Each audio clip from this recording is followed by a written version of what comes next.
Waiting list के लिए मैं अभी चर्चा करवाऊंगा, हमारे वकील साहब हैं, उनसे मैं जरा बात करवाता हूं। तो वकील साहब, एक बार रिट पिटिशन के लिए बच्चों को बताओ, और वेटिंग लिस्ट में कितना समय लग सकता है और क्या इंतजार करना चाहिए बच्चों को या नहीं करना चाहिए। नमस्कार दोस्तों, बहुत इंपॉर्टेंट वीडियो रहने वाला है, आप लोग लास्ट तक बने रहना। जितने भी हमारे यूपी पुलिस कांस्टेबल वाले बच्चे हैं और जो एक एक दो नंबर से रह गए हैं, उन सभी के लिए भाई एक इतनी बड़ी बात मैं बोलने वाला हूं। और हमारे साथ जुड़े हुए हैं सर, जो काफी अच्छा इन्हें एक्सपीरियंस है, और आपको पता होगा कि कितने बड़े संघर्ष के साथ में हमने इस भर्ती को कंप्लीट किया है, और आज यूपी पुलिस कांस्टेबल के अंदर भाई विभाग के अंदर हम इसका हिस्सा बनने जा रहे हैं।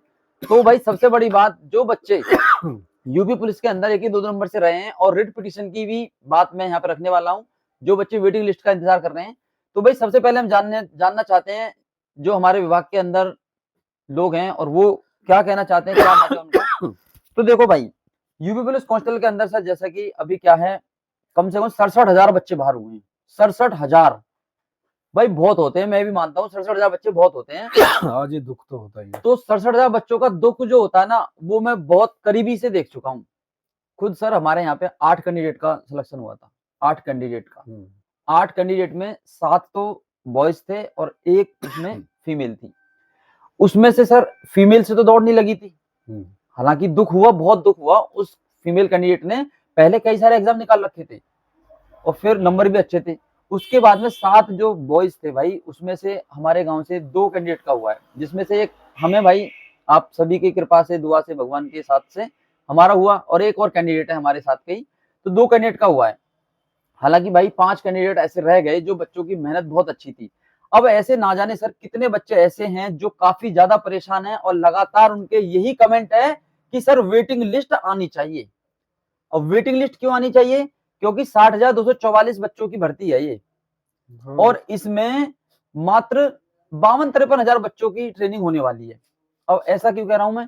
क्योंकि सर देखो, कुछ बच्चे मेडिकल में भी निकलेंगे, और कुछ बच्चे वो होंगे जो कहीं और सेलेक्ट हो गए होंगे और इसमें जाना पसंद नहीं करेंगे, तो कहीं ना कहीं तो सीट खराब हो ही जाएगी ना। नहीं, कोई बात नहीं, ऐसा है, कोशिश अपनी जारी रखें भाई देख लो, आगे भी कामयाबी मिलेगी आपको।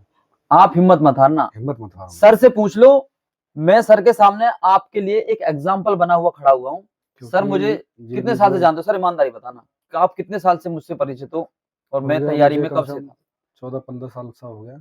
देखो भाई, 14-15 साल से तो मेरे को जानते हैं, और मेरी खुद की 7-8 साल की जर्नी है इस कंपटीशन के अंदर। 7-8 साल से मैं इस कंपटीशन के अंदर हूं, और आप ये मत सोचना कि मेरा इस कांस्टेबल में सिलेक्शन हुआ है तो क्या ये मेरा पहला ही एग्जाम था। ऐसा नहीं है भाई, एक सफलता के पीछे बहुत बुरी तरह हार का भी एक सामना करना पड़ता है। बिल्कुल। जो कि सर आपको पता होगा, 2023 में जो दरोगा वाली भर्ती क्लियर हुई थी, उसमें मेरा 2 नंबर से रह गया था। हाँ, रह गया। भाई बहुत हताश हुआ था। यही हमारे सीनियर सर थे जिन्होंने मुझे फोन कर करके काफी ज्यादा मोटिवेट किया, और लगातार मेरे साथ जुड़े रहे, और इन्होंने कहा हिम्मत मत हारो। आज उस हिम्मत की वजह से, इनके मोटिवेशन की वजह से भाई आज आपके सामने खड़ा हुआ हूँ। तो आप भी हिम्मत मत हारना।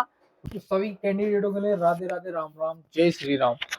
तो देखो, रिट पिटीशन में मैं आप ऐसे बात करूं तो हालांकि रिट पिटीशन हमने दायर कर दी है, और जो माननीय न्यायालय है उन्होंने हमसे मात्र जवाब दाखिल करने को लिए कहा, तो उसमें हमें कम से कम 8 से 10 दिन के लिए वेट करने को कहा, जो कि उनका, देखो, सुप्रीम कोर्ट और हाई कोर्ट, इनसे पहले तो हाई कोर्ट होता है, उसके बाद सुप्रीम कोर्ट होता है, बशर्ते ये जो रिट पिटीशन डाली गई है इलाहाबाद हाई कोर्ट में डाली गई है, ठीक है।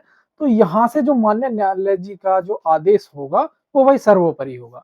तो मेरा तो सिर्फ इतना ही कहना है कि इस रिट पिटीशन पे ध्यान तो दें, कोई बात नहीं है, बशर्ते इसके नोटिफिकेशन में तो ऐसा नहीं कहा गया था कि हम सेकंड वेटिंग लिस्ट जारी करेंगे। तो भाई अकॉर्डिंग टू लॉ